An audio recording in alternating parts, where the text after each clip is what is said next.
I've been twice. I did it twice, but really it's very difficult for me. It's a little bit hard. I scared from it. That's why when they send for me, sometimes I can't go. There are three national screening programs.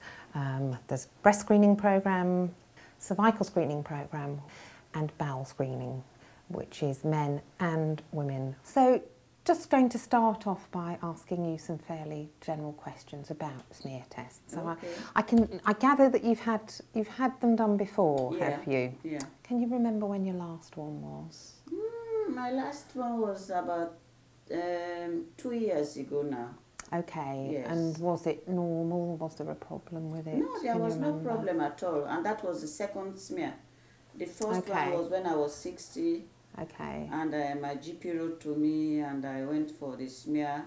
She did it in her surgery. Okay. You know. One of our main concerns in Westminster is the uptake and coverage, which are two slightly different things, but in a nutshell, we really are aiming towards an 80%. 80% of women being screened for cervical cancer. That's what makes the screening programme worth doing in terms of lives saved. Breast cancer, the target figure is slightly lower, that's at 70%. We are underachieving significantly on both those targets in Westminster for a whole variety of reasons. I think it's very off-putting for, for women to have to go and actually make a hospital appointment. It's a bit daunting, really, to actually go into a hospital setting, and you might be sitting next to somebody who's already had a mastectomy. It's quite, nerve-wracking. If the women don't feel that the service is sensitive to their needs and safe enough, they don't always come back. I don't get to hear about them, or they sometimes delay it for years because they feel very anxious and frightened about coming back again. I didn't know exactly what that meant, and then it asked me to sit in the couch, and she asked me to open my leg, and it was, for me, it's a very horrible experience, and I didn't finish, and I just ran away. We've got women coming in from countries where screening is not available. In our countries or African countries, we don't have this test for breast or everything about cancer. And when they found the cancer, they found too late. Well, because they don't believe in screening, because of their religion, they don't believe in exposing their body to a third party apart from their husband.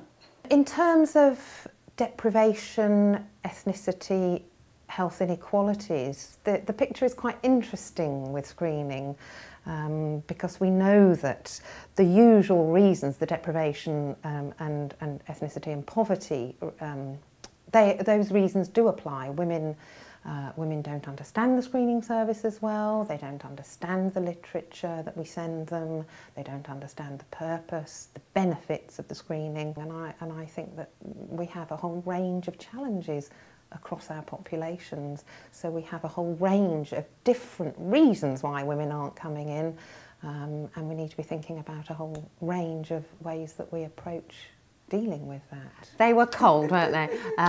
So we now use plastic ones, and that's what goes inside your vagina there. That's it.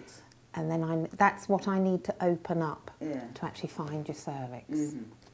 That's your cervix there at the Yes. top of your vagina. Okay. And then this is the brush I use, or To one scrape like it, and there's something out there. to scrape. Scrape sounds quite painful. Mm-hmm. Have they been painful in the past? So really for public health, our role is about promoting the message. Well, we have a nurse who works with us, Thurza White, who is part of the health improvement team of Westminster PCT. And her role is to offer people a health and well-being check. So she does a basic clinical baseline, which she takes the results, she talks through the results with them, and she also sends them to the GP. But the really important thing that she does, firstly, she checks that they actually have a GP in the first place, because if you don't have a GP, you miss out on all the screening opportunities. That won't be covered. And then secondly, she actually talks through what the screening programs are. She can demystify them. She can describe briefly some of the procedures so that she can tell, so that people aren't frightened of what's actually going to happen to them. She can talk about the things that may happen after the screening has been done, the kind of treatments that are available now, and how different it is if you find something early rather than later. And she also may help people to, in terms of how they actually talk to their GP and how they ask questions, because that was one of the things that we found running this programme. So a lot of people don't quite know how to approach their GP, so they go and see them and come out feeling frustrated and not having got the information that they actually wanted. So that's quite an important role in terms of saying how screening is a normal process and is for everybody. And it's actually raising that status, really from poor relation, to something that trips off people's tongues naturally whenever they meet people who are not just in that screening age group, but bearing in mind that children talk to parents and that grandparents talk to children, and actually the messages can come from quite a wide variety of sources. So as part of the community pharmacy contract, pharmacists are required to participate in up to 6 public health campaigns every year.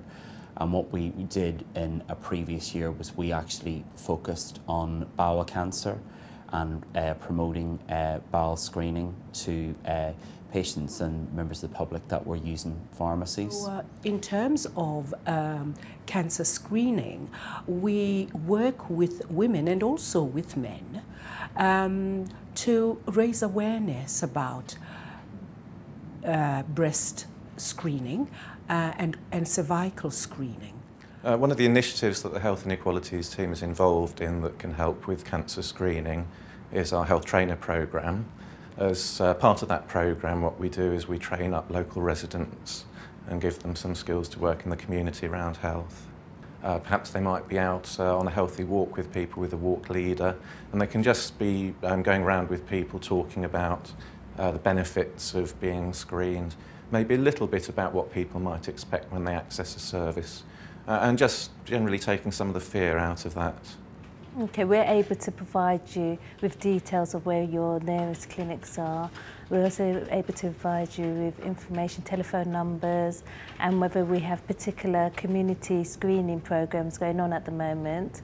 We can also, I know we had problems with people asking for the kits for bowel cancer, and we was able to provide them with information about that. Once women get it into their heads that there are benefits that they feel they could benefit from, so it has to be something they personally feel susceptible to.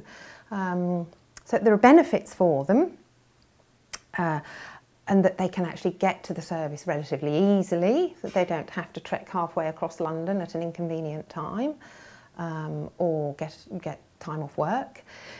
If the service, as I said before, is safe enough, if it feels safe and it feels sensitive enough and respectful enough, most women will actually come. I think we need more session to let them, be more knowledge and more, confident to do that thing. Their GP should always write to them to tell them to come, or call them at the surgery to explain to them what is it all about. I'm going to do it anyway. Yeah, I'm going to push myself to do it because I know and I believe it's very important.